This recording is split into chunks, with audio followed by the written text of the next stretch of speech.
Assalamualaikum warahmatullahi wabarakatuh. Alhamdulillahirrahmanirrahim. Nabi nasta'in wa ala muridina waddin. Assalatu wassalamu ala asrafil anbiya wal mursalin Sayyidina Muhammadin wa ala alihi wasallam amma ba'du. Tukang hormati Adiani dan juga Umi Ida selaku pengasuh pesantren Kamar Ibani Fida. Tukang hormati Umi Ida untuk yang hormati jajaran pengurus pesantren Kamar Ibani Fida. Tukang hormati teman-teman sekalian yang sedang berbahagia, dan tidak lupa juga untuk keluarga saya yang ada di rumah, keluarga kedua orang tua saya dan juga kakak saya. Semoga bahagia selalu, sehat selalu, dalam lindungan Allah, dimudahkan dalam segala urusannya, dilancarkan rezekinya. Perkenalkan, nama saya Jazil Qurrata Aina dari kelas 8. Kali ini saya akan mempresentasikan bab ketiga dari kitab Faraidul Bahiyah. Di sini kita hanya akan membahas tentang satu kaidah pokok, yaitu kaidah pokok yang ketiga, yang berbunyi al-masyaqqatu tajribut taysir, yang artinya keberatan itu dapat membawa kepada kemudahan. Sebab-sebab kemudahan di sini itu ada beberapa sebab-sebab kemudahan. Yang pertama itu ada terpaksa.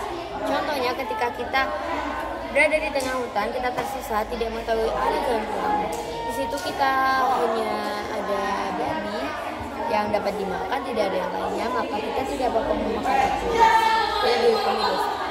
Terus ada juga kurang ini maksudnya dia ada contohnya itu gila. Nah, sebenarnya setiap orang yang Muslim itu kan wajib melaksanakan sholat, tapi karena dia kurang gila itu tadi, karena dia tidak dapat melaksanakan sholat. Di situ ada lagi bepergian. Nah, ketika dia bepergian, contohnya saat melaksanakan sholat bisa dikosor maupun dijamak. Di situ saat dia sakit, mungkin karena sakit dia tidak melaksanakan puasa. Nah, puasa Ramadan, maka dia bisa mengganti di lain harinya. Terus ada juga sukar. Sukar itu seperti ketika kita mungkin berangkat sekolah melalui jalanan. Di situ sebenarnya debu itu dihukumi najis, tapi karena kita sukar untuk menghindarinya, gimana mau menghindari debu untuk menempel ke tubuh kita, makanya debu itu dihukumi dari najis. Terus lanjut ke yang kedua, di sini ada macam-macam rukhsah. Rukhsah itu menurut pengertiannya itu adalah suatu keberatan yang bisa dipermudah karena adanya suatu uzur gitu guys. Jadi keberatan yang dapat dipermudah karena adanya uzur. Contoh yang pertama itu menjadi wajib. Nah, contohnya saat kita itu sudah mepet dengan maut, udah bakal mau mati kalau kita nggak minum. Sedangkan di situ minumnya cuma ada minuman keras, khamr yang jelas-jelas haram. Tapi karena kita kalau nggak minum kita mati, jadi itu hukumnya wajib minum. Terus ada juga rukhsah yang menjadi sunnah. Contohnya ketika kita bepergian jauh kan boleh dikosor, itu sunnah hukumnya untuk mengkosor sholat. Meskipun memang pada dasarnya contohnya sholat duhur 4 rakaat kita boleh mengkosor dengan sunnah. Terus menjadi mubah atau boleh. Contohnya itu adalah sebenarnya kan kita tidak boleh memberi uang dulu baru ada barangnya, tapi karena benar-benar terpepet atau membutuhkan uang maka itu mubah.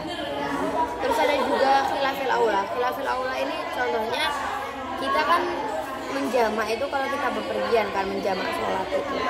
Nah, tapi karena kita sakit kita boleh. Habis itu ada makruh. Contohnya ketika kita mengkosor sholat tapi kita belum mencapai jaraknya kan 80 km kalau tidak salah. Pokoknya kita memenuhi syarat itu baru boleh kosor, tapi kalau nggak memenuhi syarat itu makruh. Lanjut yang terakhir macam-macam takhfif. Takhfif ini adalah keringanan. Yang pertama yaitu keringanan pengguguran. Contohnya ketika kita akan berangkat haji namun ada perang, maka kita tidak perlu berangkat haji. Nah, habis itu yang kedua di sini itu ada pengurangan. Contohnya saat kita melakukan kosor sholat karena perjalanan. Itu adalah takhfif pengurangan. Terus ada lagi mengakhirkan atau mendahulukan. Contohnya saat kita menjamak atau jamak takdim atau jamak takhir sholat. Habis itu ada lagi takhfif mengganti. Contohnya ketika kita akan melaksanakan wudhu dan tidak ada air, kita mengganti dengan tayamum. Yang terakhir ada takhfif kemurahan, yaitu ketika kita sudah akan mati dan di situ hanya ada yang haram, maka kita tidak akan memakan yang haram itu tadi. Oke, sekian saja yang dapat saya sampaikan dari kaidah ketiga ini. Semoga ilmunya bermanfaat. Kurang lebihnya saya mohon maaf. Wassalamualaikum warahmatullahi wabarakatuh.